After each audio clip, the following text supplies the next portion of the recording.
مسلمان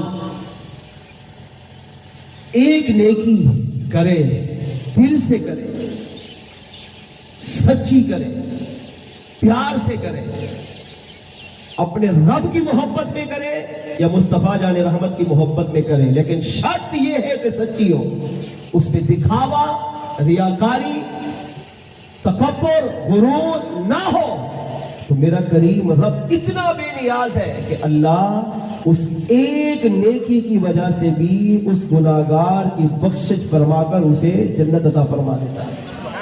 اس بات کو اس روایت سے سمجھیے۔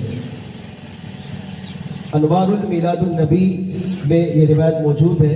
ایک بہت بڑے محدث حضرت امام احمد بن محمد الفاسی رحمۃ اللہ تعالی علیہ فرماتے ہیں، ملک فاس کے یہ ولی تھے، تو یہ فرماتے ہیں کہ خلیفہ ہارون الرشید کا زمانہ تھا۔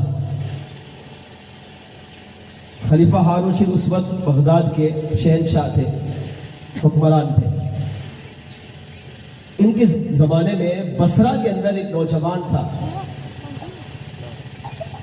جو صرف ایک نیکی کرتا تھا بس،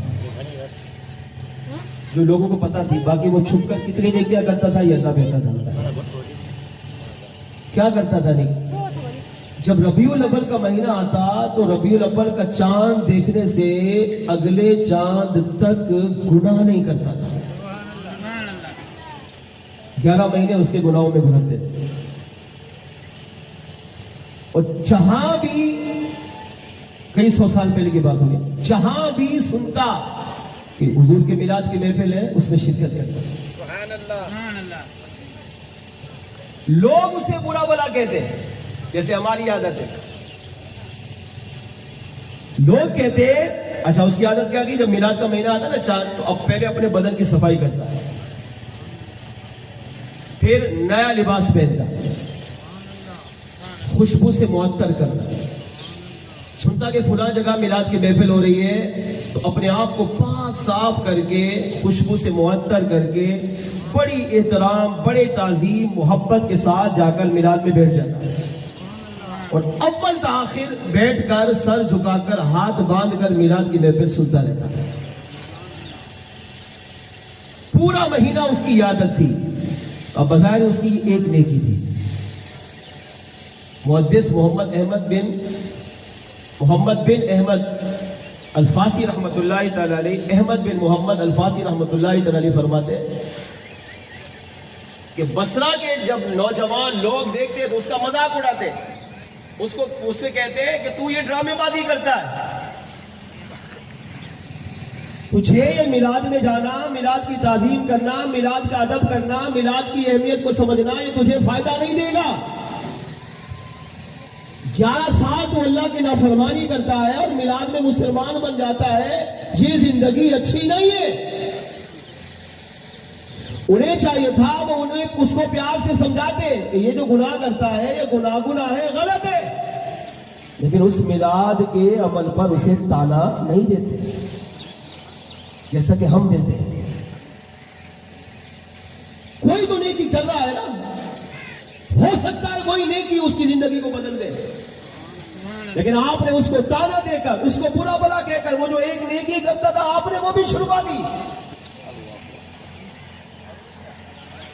احمد بن محمد فاسی علی رحمہ کہتے ہیں عادت اس کی یہی تھی، اگرچہ لوگ تانے دیتے، برا بلا کہتے، اس سے کوئی بات نہیں کرتا، اس کو اپنے قریب نہیں بٹھاتے، وہ اگر کہیں آتا تو لوگ راستہ بدلتے، اسے اپنے آپ سے دھتکار دیتے، مگر اس نے اپنی پوری زندگی میں یہ جو معمول بنایا تھا اس کو چھوڑا نہیں۔ جب بھی ربیع الاول کا چاند دیکھتا، اپنے آپ کو پاک صاف کرتا، اچھا لباس پہنتا، خوشبو لگاتا، پورا مہینہ حضور کی محبت میں، پیار میں، ادب میں، عقیدت میں گزارتا، اور جب کہیں میلاد کی محفل ہوتی تو اول تا آخر میلاد کی محفل میں بادب ہو کر ذوق شوق کے ساتھ شرکت کرتا، یہاں تک کہ اس کا انتقال ہو گیا۔ اب جب انتقال ہوا تو اب اس کی نماز جنازہ پڑھنے کے لیے کوئی نہیں آ رہا، لوگ اس کو وہی برا بلا سمجھ رہے ہیں کہ یہ اتنا بڑا مجرم تھا، اتنا بڑا نافرمان تھا، صرف میلاد کی محفل منا رہا ہے، تو میلاد منانے سے کیا ہوگا؟ جیسا کہ آج کل شیطان ہمیں یہ وسوسہ دیتا ہے کہ میلاد منانے سے کیا فائدہ ہوگا، سنیے میلاد منانے سے کیا فائدہ ہوگا۔ احمد بن محمد فاسی علی رحمہ فرماتے اس کا انتقال ہوا، اس کی نماز جنازہ پڑھنے والے میں کوئی بھی نہیں آ رہا۔ تو خلیفہ ہارون رشید جو بغداد کے حکمران تھے وہ فرماتے ہیں میں نے ایک غیبی آواز سنی۔ وہ آواز کیا تھی؟ اللہ کی طرف سے تھی۔ آواز یہ تھی بصرہ والوں اٹھو اور میرے اس محبوب کی نماز جنازہ میں شرکت کرو، کیونکہ جو اس کی نماز جنازہ میں شرکت کرے گا میں کریم رب اس کی بھی بخشش فرما دوں گا۔ اب خلیفہ ہارون رشید خواب کی بات نہیں ہو رہی، بیداری کی بات ہے۔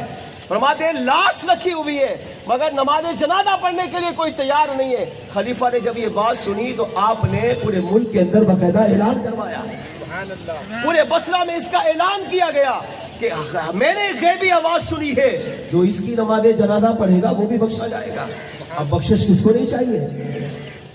اب لوگ جھوک در جھوک دوڑے، جمع ہوئے، اس کو اٹھایا، اب غسل بھی ہو رہا ہے، کفن بھی ہو رہا ہے، نماز جنازہ بھی ہوئی، اہتمام کے ساتھ اسے قبر میں اتار دیا گیا۔ 8 دن گزرے۔ احمد بن محمد فاسی علی رحمہ فرماتے ہیں اس کے کسی وارث نے اسے خواب میں دیکھ کر پوچھا ما فعل اللہ بکا، اللہ کریم نے تیرے ساتھ کیا سلوک کیا؟ لوگ تمہیں تانا دیتے تھے، برا بھلا کہتے تھے، تیرا مذاق اڑاتے تھے، اب بتا تو صحیح کہ تیری نماز جنازہ میں ہم نے ایک اعلان سنا تھا کہ جو تیری نماز جنازہ پڑھے گا وہ بھی بخشا جائے گا۔ اب یہ بتا مرنے کے بعد قبر میں تو پہنچ گیا، اب تیری قبر میں تیرا حال کیا ہے؟ اللہ نے سلوک کیا کیا؟ تو اس گناہگار نوجوان نے کہا ہاں میں دنیا میں حضور کا میلاد مناتا تھا، میلاد کی تعظیم کرتا تھا، ادب کرتا تھا، احترام کرتا تھا، اگرچہ لوگ مجھے تانا دیتے تھے، برا بھلا کہتے تھے، مگر میں کسی کی باتوں میں نہیں آتا، اپنے آقا کا میلاد ساری زندگی مناتا رہا۔ اللہ کریم کو میری یہ ادا اتنی پسند آئی کہ اللہ نے اپنے محبوب کے صدقے میری بخشش فرما کر میری قبر کو جنت کا گلزار بنا دیا۔ سبحان اللہ۔ احمد بن محمد فاسی علی رحمہ کہتے ہیں اس سے پتہ چلا اگر مسلمان ایک نیک عمل کر رہا ہو تو دوسروں کو چاہیے وہ اسے اس نیک عمل سے نہ روکے، ہو سکتا ہے وہی نیکی اس کی نجات کا ذریعہ بن جائے، ہو سکتا ہے وہی نیکی اس کی بخشش کا بہانہ بن جائے، ہو سکتا ہے وہ ایک نیکی اس کی پوری زندگی کو تبدیل کر کے رکھ دے۔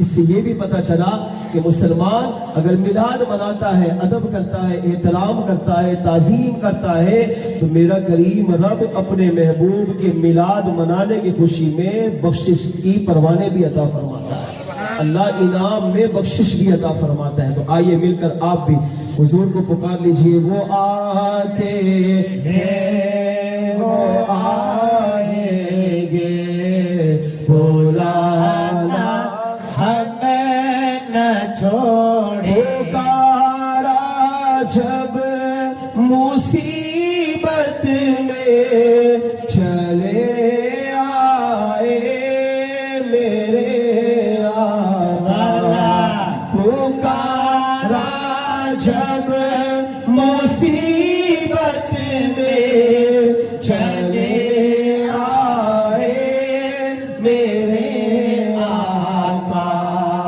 وہ آتے ہیں وہ آئیں گے، واللہ وہ آتے ہیں وہ آئیں گے، بلانا ہمیں نہ چھوڑیں گے، نبی کی نعت کی محفل سجانا ہمیں نہ چھوڑیں گے، نعرہ یا رسول اللہ لگا